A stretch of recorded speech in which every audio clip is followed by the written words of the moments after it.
Okay, hi, I'm Brett, and I want to talk to you about stuff. I know it's lunch hour. We're going to talk about feces and diarrhea and all these good things, so that's why I have this restricted warning up here. This is fecal content. So what I want to address with you is the concept of how microbes influence us, and especially in kids, and we'll talk about all sorts of different ages and health things. So, for starters, I want to think, what does this world consider precious?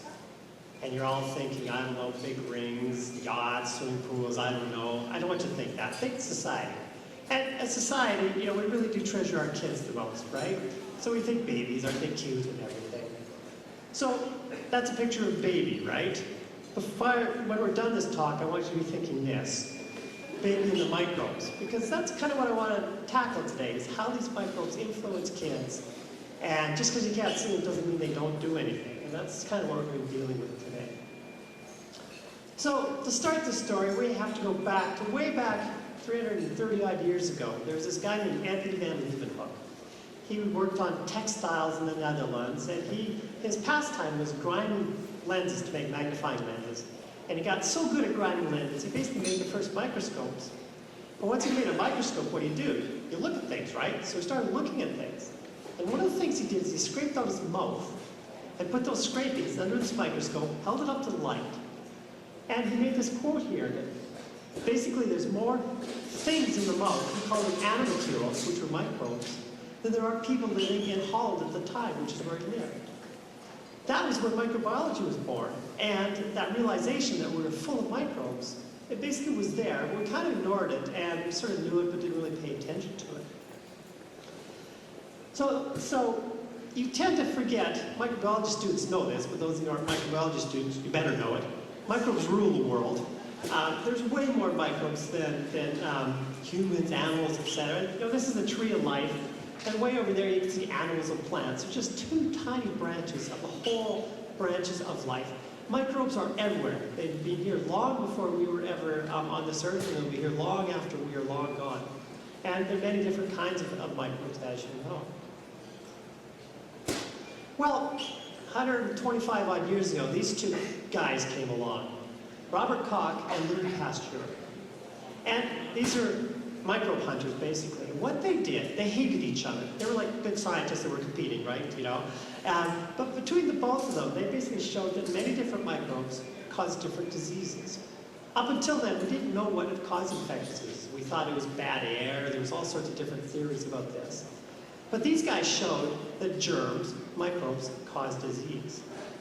Not only that, Louis Pasteur, when he cooked the microbes, which we call pasteurization now, showed that if you kill these microbes, you couldn't cause disease.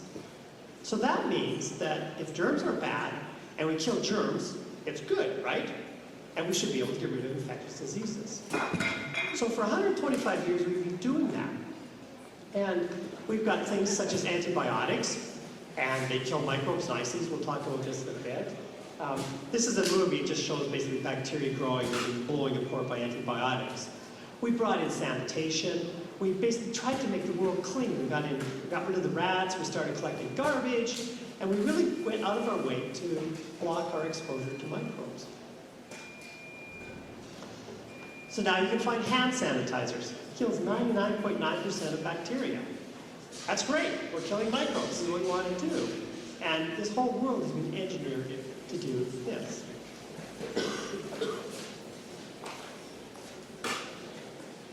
So when you look at infectious diseases, you see curves that look like this. So I have a microbe right now. It's pissing me off. It's a virus because it's a cold, right? So excuse me a second. So when you think of infectious diseases, over the last 50 years, what do you see? You see a plummeting of pretty much every infectious disease we look at. That's great, right? Well, it's actually not, because I work on diseases, and so this is probably not good for me. But it means that this hygiene has worked. But the second half of the curve, down the bottom right there, this is the same 50 years. What diseases do we see in this world? We see asthma, Crohn's, obesity, diabetes. These are not infectious diseases, but they're just going through the roof. So what has this world done in 50 years, which is only 2 generations, it's not time enough for us to evolve, to change to actually do this? So the question became, maybe we cleaned up our world too much. Maybe we got too clean.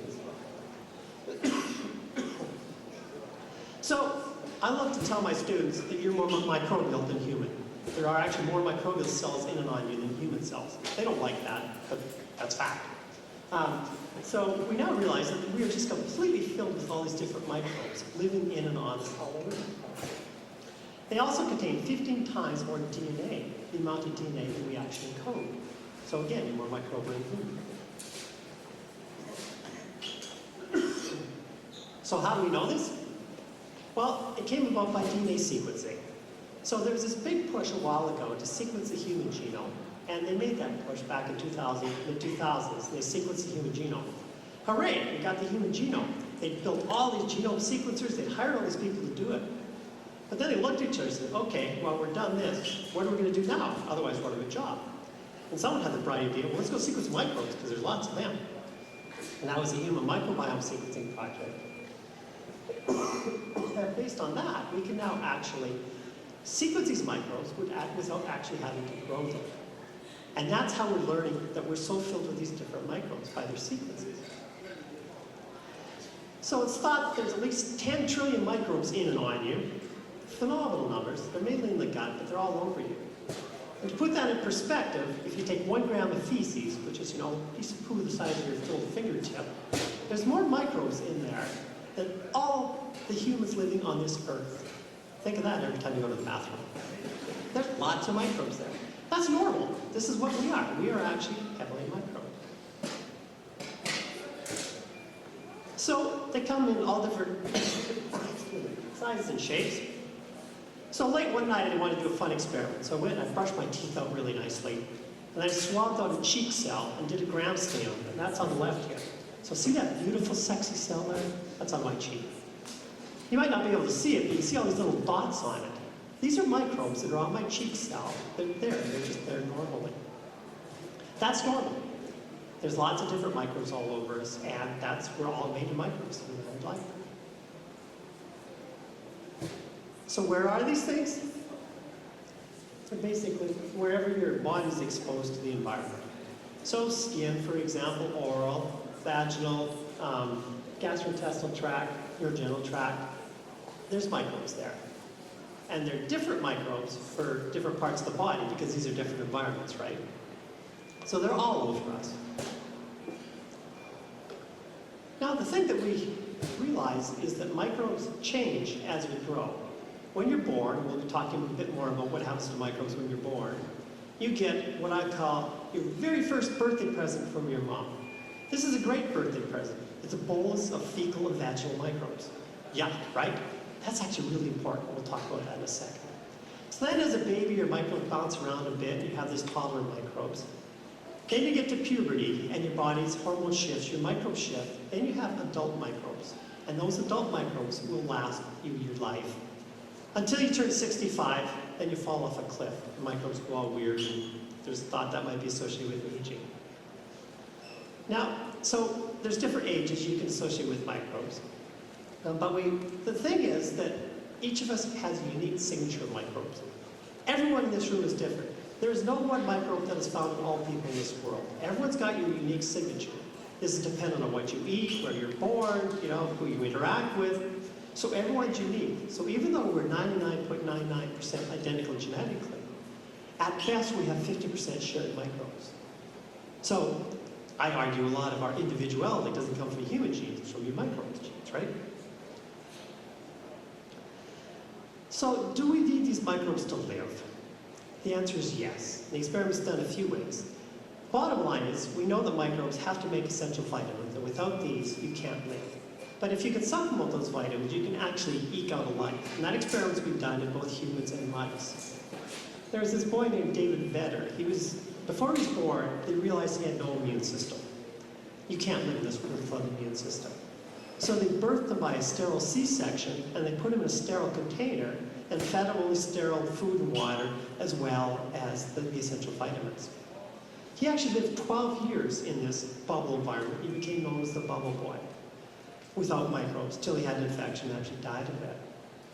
But he wasn't normal. And we've been doing similar experiments in mice. These are called germ-free mice. They should actually be called microbe-free mice. And experiments in those animals show that their gut doesn't develop normally. Their immune system doesn't develop normally. Even their brains don't develop normally. You need your microbes to develop normally as an organism. And that makes sense, right? Because we have evolved with these microbes in our body. And over time, we know that when you're born, you get exposed to microbes. So why bother encoding the genes you need to break down your lunch? Because the microbes will do that for you. You can do other things with your genes.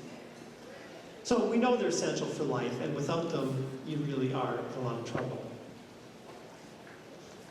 Probably the most exciting thing about this whole field, and it's only about under 10 years old now, is there's all these links with microbes to diseases that previously we had no clue were microbial involvement. Allergies, asthma, I'll say a bit more about that. Autism, colon cancer, lung disease, inflammatory bowel disease, multiple sclerosis, obesity. What do microbes have to do with that? We'll see, they actually have something to do with it. So now realize that people with these diseases have different microbes. That doesn't prove they're causing those diseases, but we know that people are shifted. We call this dysbiosis. And so, knowing that, there's some fabulous experiments about fecal transfers. This slide is taken from a skit of This Hour Has 22 Minutes. If you ever want to see the funniest thing in the world, watch this skit. So, there's this infectious disease caused by Clostridium difficile. You get this disease if you go into a hospital, say for a hip transplant or something, especially older people, and then they give you high-dose antibiotics so you don't get an infection from this C. difficile, from the surgery.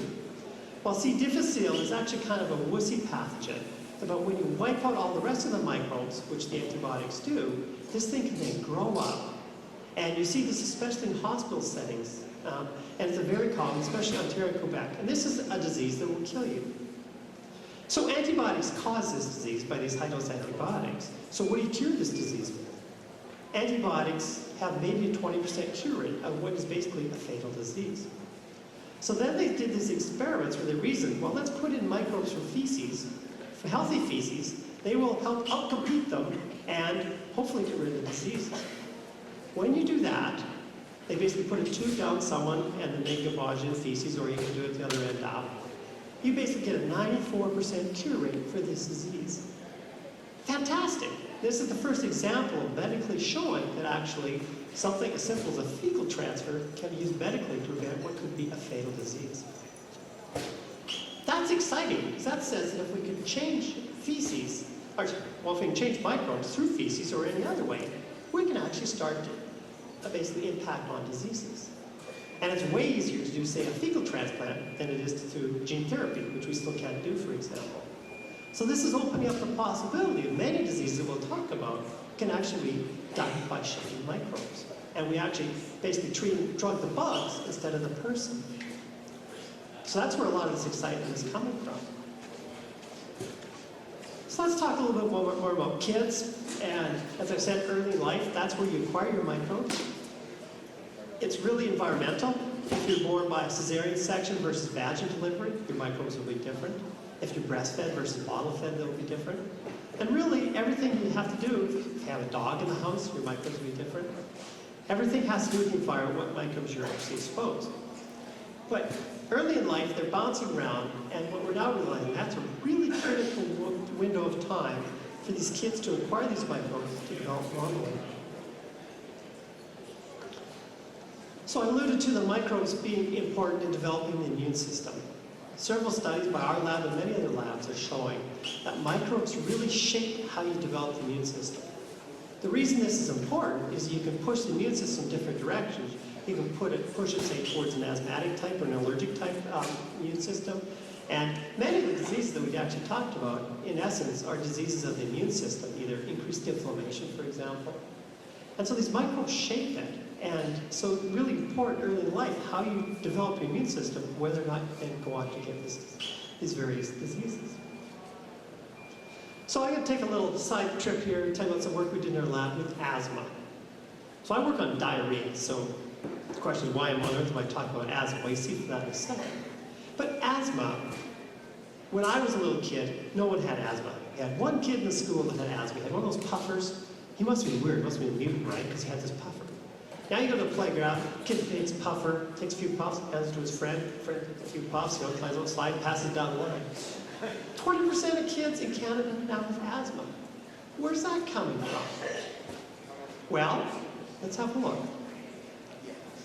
So asthma is one of those diseases that we are associated with developed type world. The asthma rates are really high.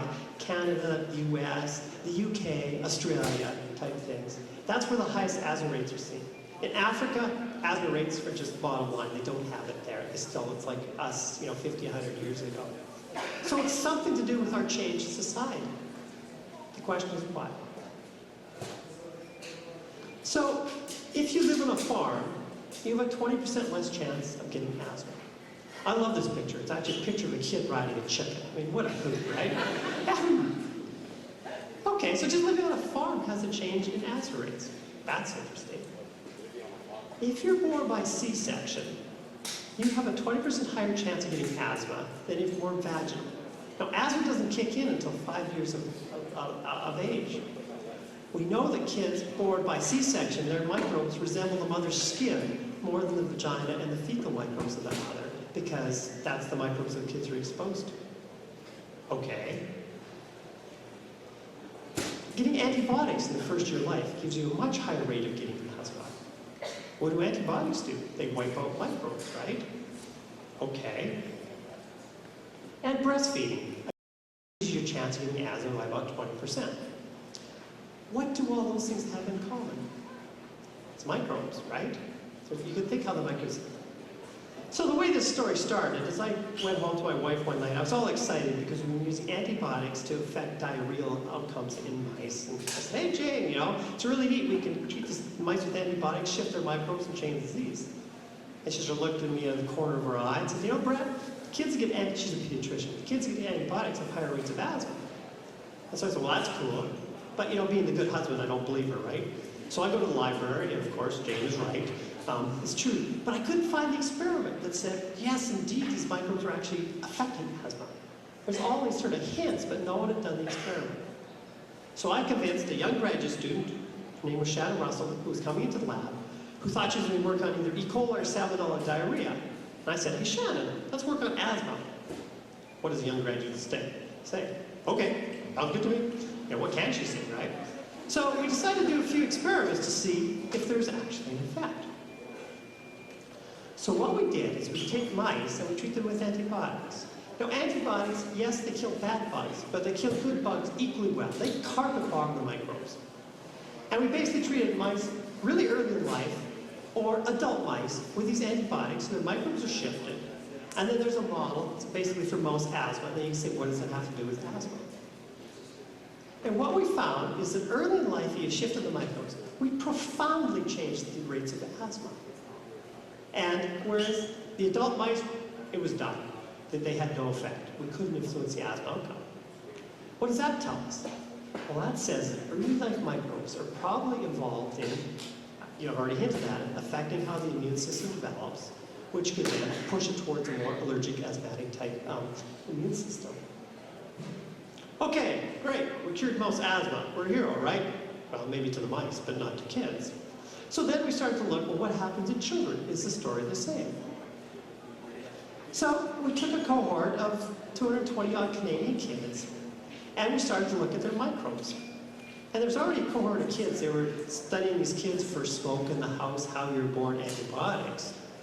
And I called them up and said, hey guys, you got to start collecting the feces of these kids. Oh God, there's that Findlay again, him and his feces kind of thing, right? So no, trust me, please, So they collected 3-month-old and 1-year-old kids' feces. Okay, here you go, Brett, help yourself. So we characterized those microbes. And what we found was absolutely stunning. We basically found that early in life, if these kids had 4 kinds of microbes, if you had these 4 microbes, you wouldn't go on to get asthma. If you didn't have those 4 microbes, you would get asthma. Wow! And that really rocked the world because basically we're now showing that early life microbes are really affecting how these kids get asthma. So there's this really early critical window that's so important for these kids as they start to develop asthma. But it's not just asthma. This window is really important in all sorts of different kinds of diseases that we're starting to see. I don't have to tell you about obesity. We all know the story of adult obesity. Now it's spilled over into childhood obesity. And childhood obesity rates are skyrocketing. You're seeing these 4 or 5-year-old kids who are already obese. Where's that? Well, turns out microbes play a big role in that. This whole field actually got its start by a guy named, famous scientist named Jeff Gordon, who did a fecal transfer from a fat mouse into a thin mouse. Thin mouse became fat. He did the other experiment. Took a thin mouse, did a fecal transfer to a fat mouse. The fat mouse lost weight. He took an obese person, took their feces, put it in thin mice, they got fat. What does that say? That says microbes are awfully important in affecting actually how you affect your weight. And we know that microbes from obese people are really, really good at generating energy. They just churn it out. Whereas, ironically, microbes from thin people are actually lousy at generating energy. They don't actually generate much energy for the food going in. So there's a lot of excitement going on in the whole obesity area now that microbes are actually seem to be driving. Inflammatory bowel diseases. This is Crohn's and colitis. This is basically where you have an inflamed intestine and your gut is on fire and this inflammation is causing these horrible diseases. Before the microbiota era, if you had to predict what diseases might be microbiota driven, you would guess inflammatory bowel disease. Because as the bugs are in the gut and they're doing this. And there's a lot of hints coming out that microbes play a big role in how inflammatory bowel disease. The problem is it's a bit of a chicken and egg, that if you have an inflamed gut, it's going to affect the microbes, or do the microbes affect the inflamed gut? So the answer's not fully out there yet, but there's some real nice hints coming out, at least in some fecal transfer studies, that microbes are affecting this. Here's my favorite slide. I work on diarrhea, it's our bread and butter. We showed in our lab that basically you could actually transfer microbes into mice and you could affect the outcome of a very serious diarrheal infection just by which microbes are there. And if you had mice, certain strains of mice would die of a microbial infection of diarrhea. If you did fecal transfer for strains are resistant, you could then save those mice. You could basically turn what turned into lethal disease, you could save it just by doing fecal transfers. That makes sense by what I already told you about Clostridium difficile and these good microbes outcompeting the bad ones. It's kind of, if you're late to this lecture, you can't find a seat, right? There's no place for you to take hold. And that's kind of what's going on in this diarrhea disease. Probably the most exciting area is the effects of the microbe and the brain. We call this the gut-brain axis. Now, you all know the brain influences the gut, it affects your bowel movement and all sorts of things. But we're starting to realize it's actually a two-way communication. And what happens in the gut can actually affect the brain. And we'll talk in a bit about depression, anxiety, and stress, for example. There's microbes links to it. And there's even some, not strong, but some evidence about microbes in autism, which we know is a major brain issue. These microbes can make neurotransmitters. They can affect how the brain works. They can affect the immune system, which affects how the brain works. And there's some very exciting studies coming out now how microbes are actually affecting brain development by the microbial composition. So on the way out, you can pay $20, buy the book, and in there's a magic series of microbes that you need to become smarter for IQ to do better on your next exam, right? Not yet. But there's a lot of indications going on. These microbes are somehow affecting brain function. And we just had no clue a few years ago how microbes in the gut could actually affect the brain. Okay, I've been talking about little kids. I want to talk about the other end of life now, and that's sort of healthy aging. You guys are all young, so you can sleep for 5 minutes now, but trust me, you eventually will get old, and this will become important. So, here's the top 10 reasons Canadians die. You look through this list: heart disease, cancer, lung disease, accidents, ... How many are microbe? Well, you look down near the bottom, it says influenza and pneumonia. Okay, that's microbial, that's lung disease, that's flu, that makes sense. So 9 of these 10 don't seem to have any microbial linkage, right? Wrong. Oops, sorry. So what we now know, the colors aren't showing on this, but what we now know is that 9 out of these 10 actually have microbial links. The only one that isn't linked to microbes are accidents. So you can't say, officer, the microbes may be doing all this. So, let me just tell you a little bit what we're starting to learn about this and where this is going. So cardiovascular disease, atherosclerosis, you know that's basically clotting of the blood vessels. And if you blow a blood vessel in the brain, you get a stroke. If it's in the rest of the body, you get a heart attack. Those are two of the leading causes of death. Okay, so everyone knows that it's due to, you know, eating fats and sugars and things and doing all this. Actually, what studies are now showing is that when you eat red meat, which is a big cause of these things, if you eat red meat, there's a compound called trimethylamine that the microbes actually convert to something called trimethylamine oxide, and that's basically what causes atherosclerosis. And the data is really stacking up that this is the cause. But if you take a germ-free mouse, doesn't have any microbes, it doesn't have the microbes that convert it, these things never get atherosclerosis. Amazing. Probably the coolest experiment is they convinced a vegan that had never eaten a steak in their life, never eaten meat in their life. They somehow convinced this person to eat one steak. I don't know how much they paid this poor person. Anyway, the person ate that thing, and what do you think happened? Nothing. Because this person doesn't have the microbes that cause atherosclerosis. Vegans and vegetarians have a much decreased rate, and so of course they didn't have the microbes. But I think the most exciting stuff to come out of this is they know the microbial enzymes are doing this first part of this conversion. And if they make inhibitors to those enzymes, so you block that first step, in a mouse model only so far, you completely block atherosclerosis. So you drug the bugs. Basically, you could cure two of these big diseases. So there's huge excitement there. They've been trying for a long time now to block the second half when TMAO gets oxidized by the body. And it happens in the liver, but these drugs are all toxic. They haven't come up with drugs. So maybe we need to rethink it. Let's go after the microbial enzymes to do the first step. So stay tuned. There's just a really exciting paper out this morning I was just reading showing that, yes, indeed, in humans this is looking very promising. And study after study is stacking up that this is actually cardiovascular disease. We talked a little about the brain early in life. Later in life, it plays a role too. You can take a stressed, an anxious, or a depressed mouse, do a fecal transfer into a normal mouse. That normal mouse will be stressed, anxious, or depressed just by fecally transferring it. Amazing. So we also know germ-free animals, these micro-free animals, they behave very weird, as we know. And there's a lot of work going on now, fecal transferring microbes affect how the brain actually develops. In the United Kingdom, a study just came out where they looked at all the people using antibiotics, courses of antibiotics. I told you antibiotics carpet bomb the microbes. And what they found is a direct correlation with the number of courses of antibiotics with depression and anxiety. Basically, the more antibiotic use, the more you have these depression and anxiety. But of course, if you're taking 10 courses of antibiotics, you're probably pretty depressed, you have a serious infection, so they have to control for that. But the study after study is pointing in this direction. We talked a little about autism and stuff. Jet lag. I came back from Switzerland Saturday, so this is important to me. It turns out, this Israeli scientist, Iran Elanov, a friend of mine, he does crazy experiments. He convinces grad students to basically fly to meetings at four corners of the earth, collect their feces, and come back. But he flew business class, so as a grad student, you couldn't say no to that, right? Flew these guys there.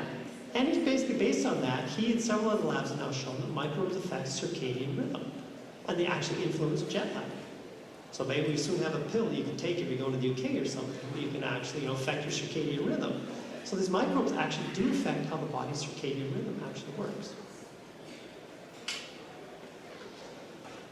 Other major issues as you get older are brain issues. So this is Alzheimer's and Parkinson's, and basically dementia of all these different kinds. Those are brain diseases. What could they possibly have to do with microbes? Well, there's smoking guns there. It's not proven yet, but there's an awful lot of data pointing in the direction they actually play some kind of role.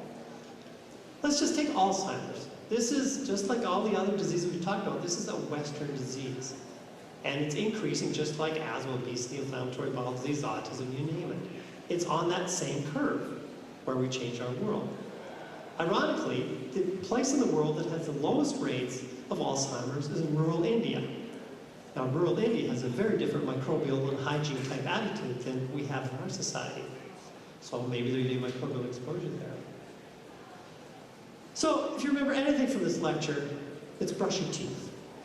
There's a study I found that showed that if you brush your teeth 3 times a day, you can actually decrease your rate of dementia by between 22 and 65%. They didn't say anything about flossing, so I can't help you there. There's also a twin study that compared some twins that had good oral health to their partners or their sibling that had very poor oral health. And they found those that had poor oral health had very high rates of dementia. What does that have to do with microbes? Well, it turns out everything, because poor oral health, all the microbes in your gums can then seep through into the rest of your body. They have LPS and other factors that basically cause inflammation in the body. And this is a key component to aging. We call this inflammation. This is this chronic low-grade inflammation of the body. And this is basically the major contributor to dementia. So, you brush your teeth, bugs don't get through, you're happy as a lark, right? So obviously, there's still a lot more work in this area, but I think, realizations that these microbes are influencing our body that much, it's going to have major things to come, things in the years to come. Okay, let's finish up. You guys are probably too young to have kids yet, but don't worry, that will come just like aging. You'll probably get to. Let's talk a little bit about how you might actually affect kids in their life. So, what I want to stress is we need a balance. Yes, you don't want your kids to get infections. We want to avoid the germs. We've known that for a long time. But on the other hand, you also want to let them get exposed to bugs. They need those bugs. We've evolved with those bugs. They're just part of being a kid. And so we have to balance the hygiene kind of aspects of it. So we do have to be clean. You don't want to have 20 infections. It's generally not good for a kid. But you also want to expose it with, okay, get out in the world and play a bit in it and get some microbes. So when does it start? It starts in pregnancy. Know that the mother's microbiome has a big role in the kid's eventual health and development. Just to give one example, if you're 3rd trimester, so you're later in this, and you say, and let's pretend you're a very thin woman, you say, oh, okay, I'm pregnant, I'm going to gain 500 pounds, it's the only time in my life I can eat everything I want, and you just pile the weight on way more than you should. What does that do? Well, we already know that when you're pregnant, your microbes go towards more obese-type microbes, because that gives you more energy to basically raise the fetus in you. But if you take to the end of the spectrum, and you really get obese, what happens when a kid is born, that kid inherits the mother's microbes. That kid has a much higher chance of becoming obese, even though the mother was thin, because of just how the microbes work in the mother's body. So it starts basically early in life. We've talked a bit about how you're born, cesarean section, vaginal. This is a major event. This is when the kid gets basically boot-started for all these microbes. They inherit all these microbes initially. And those microbes in the mother's feces and vagina are critical for allowing them to break down, say, breast milk. They need those microbes. So if you're born by C-section, you actually don't get the microbes that you should actually have for breaking down breast milk. Breastfeeding again, we know breastfeeding is good because it has antibodies and things in it. Well, it turns out that in breast milk, many of the food components of breast milk that the kid is getting are actually undigestible by Homo sapiens. We can't break them down. We are relying on the microbes that kid picked up at birth or elsewhere in the house to actually allow that kid to then break down that food. So basically we're feeding the microbes that will then feed the kid.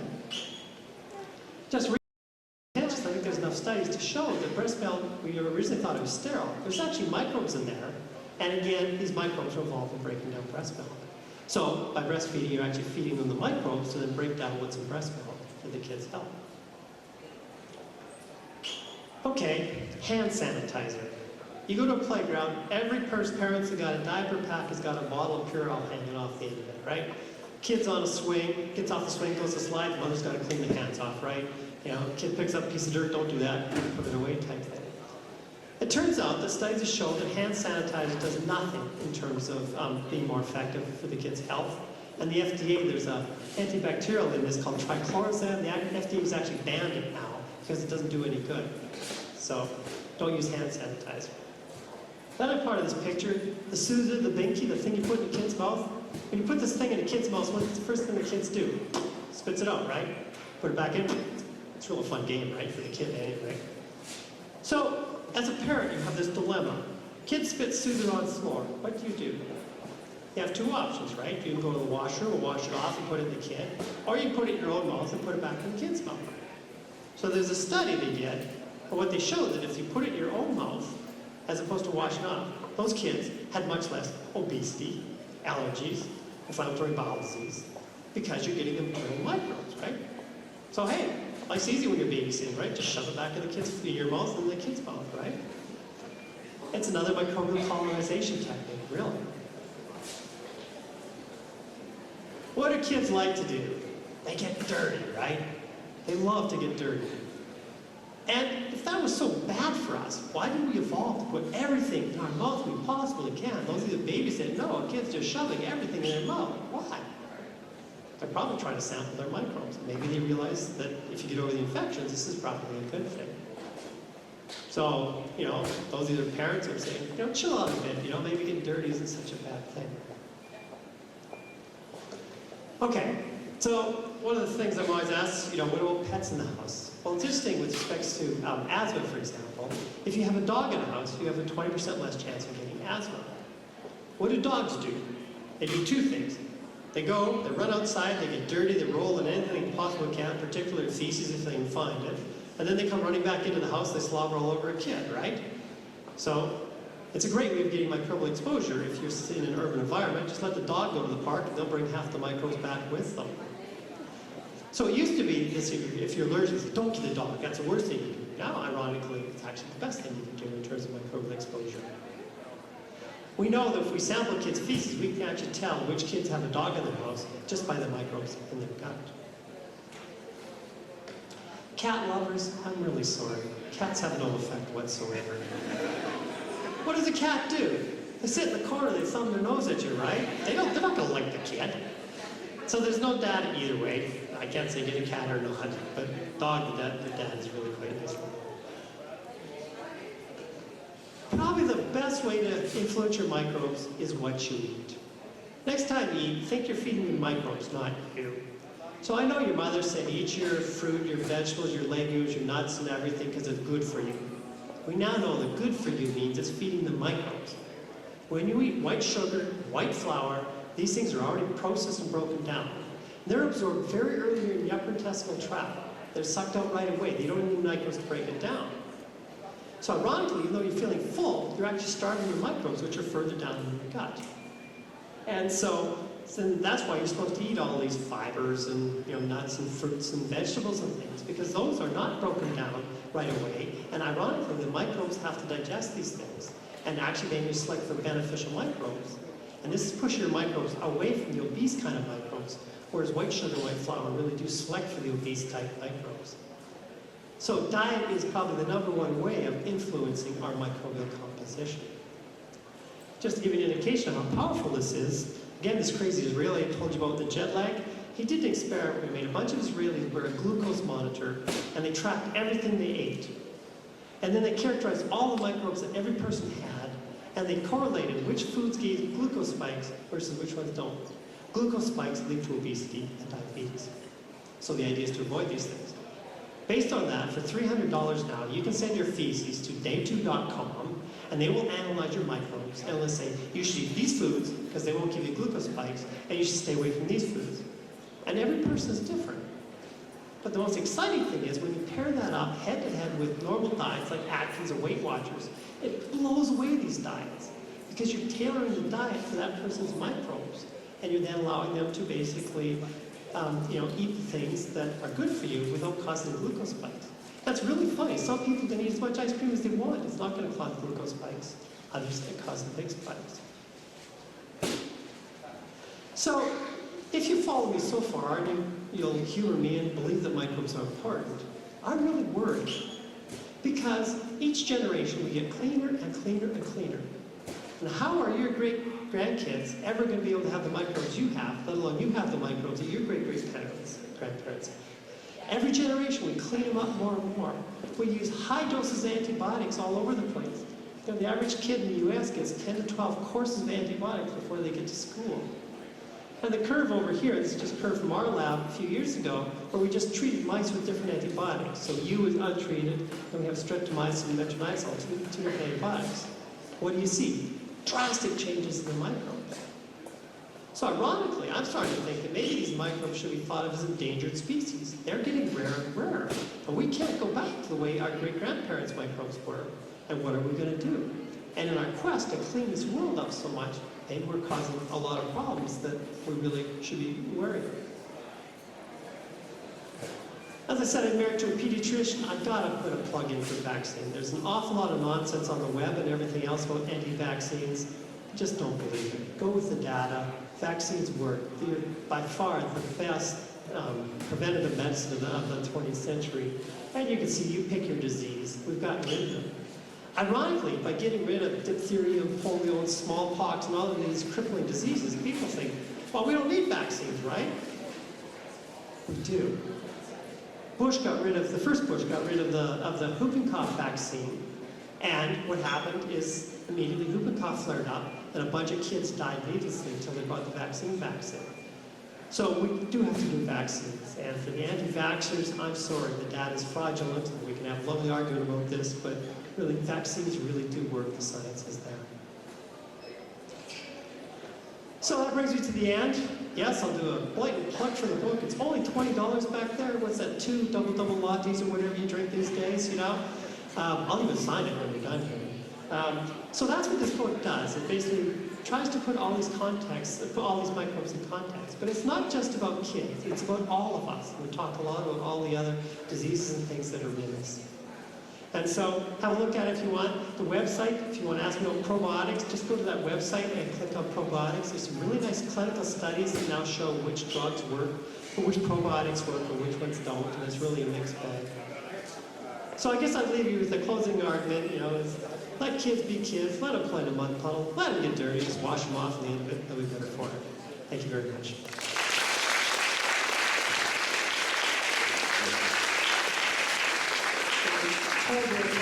Q&A next. Wherever we have time for question and answer, if you hold your hands up and they will give them a mic. You're up. Okay, just yell and I'll repeat it. So I wanted to ask a question about you taking probiotic supplements. Right. Question, should we take probiotic supplements? You can, it won't hurt. The data's out there whether it's good for you or not.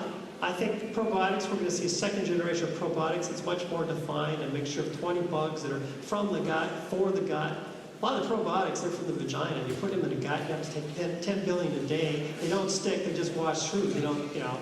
So I think we'll see much better probiotics in the future. Right now, by definition, probiotics don't hurt, so you can't harm yourself. But there's only a few cases where probiotics really work, like antibiotic-associated diarrhea. Check out the website. There's a whole list of the clinical studies where they work and don't work. Come on, guys, don't be shy. There's one, right over there. Just wait till I get the microphone. Just. I love you already because you walked in with a copy of my book. Is it possible to take microbes from older people, put them in... So hold your microphone closer and just keep going away. There you go.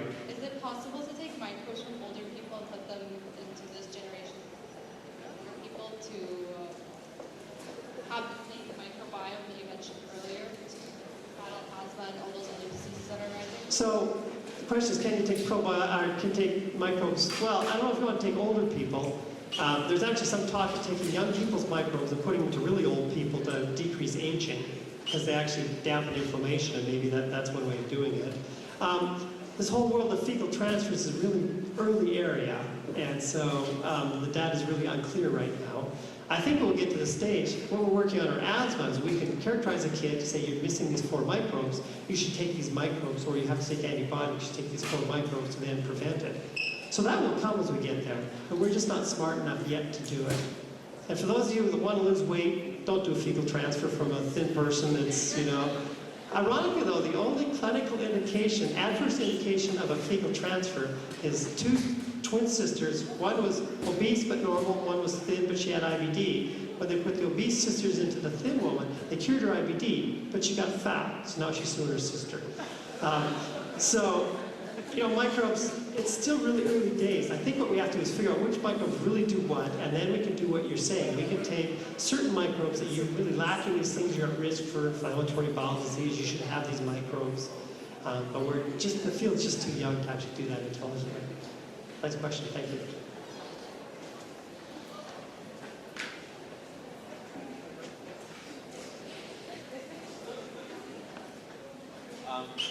Are you seeing a lot of cross reactions? Can you correlate a single microbe to certain diseases very commonly, or is it normally that there are a lot of interactions between multiple microbes? Yeah, that's a great question. Do single microbes cause it all? The answer is no. Usually it's communities. This is just community ecology. These are just different communities. And it's rare. We're really surprised we found 4 microbes in asthma that seem to affect it. We did a study in Ecuador with asthma and found different microbes doing it. So really, I think it's a community type thing, and I think that many involved in that.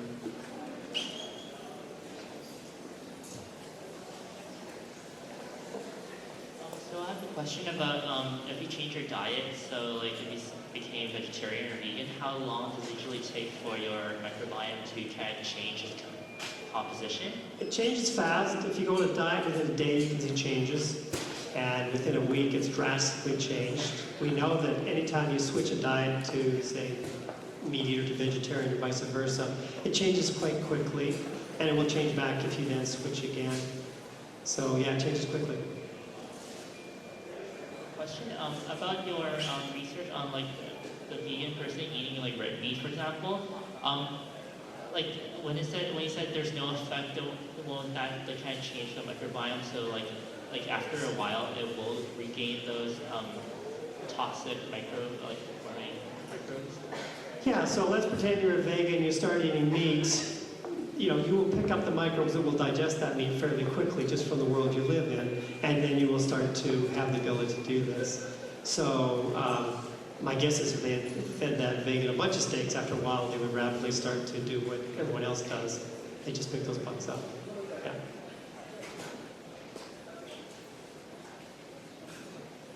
So exactly how do the microbes cause a person to have a decreased risk in asthma? Is there a specific metabolite or anything like that? Yeah, that's a really good question. So we think they shape how the immune system develops. They push it versus Th1 versus Th2, if you know immunology.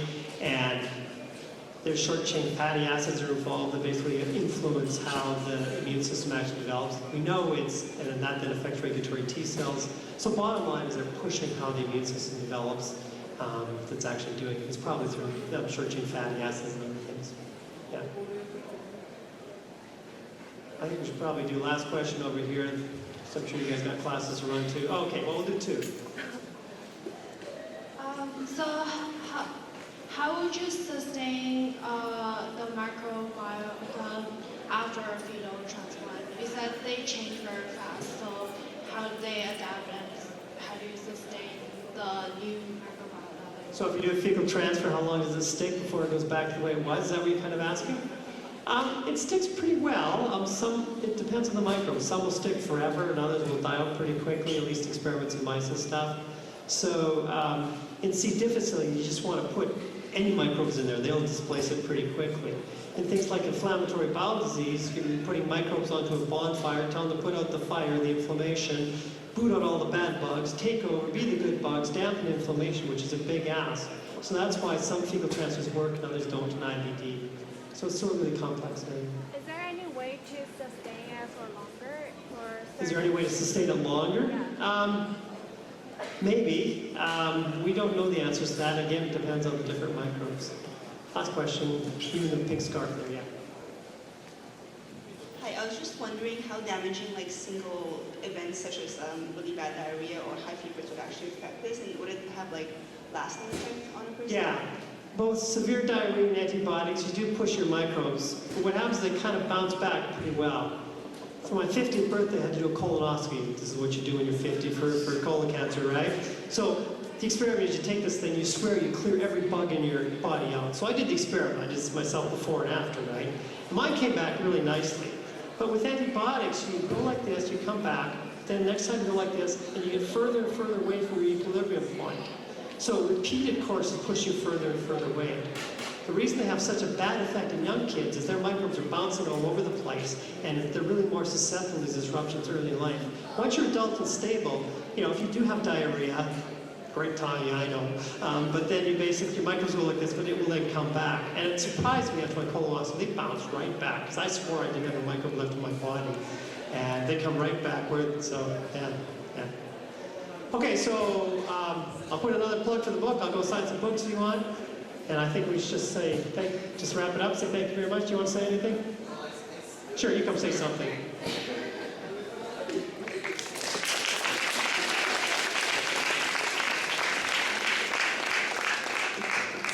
Well, I just wanted to thank you so much, Dr. Findlay, for coming out today at BCIT and sharing all your wisdom with BCIT students here. And thank all of you guys for coming out to these power hours as well. I hope you guys learned some new knowledge that you can take into your future professions as healthcare professionals. So as mentioned, we do have the book standing at the back if you're interested in purchasing the book. And thank you all. We will our next month on February 20th on medical assistance in dying. If you're interested in signing up, there's a sign-up form in the back. So thank you all so much.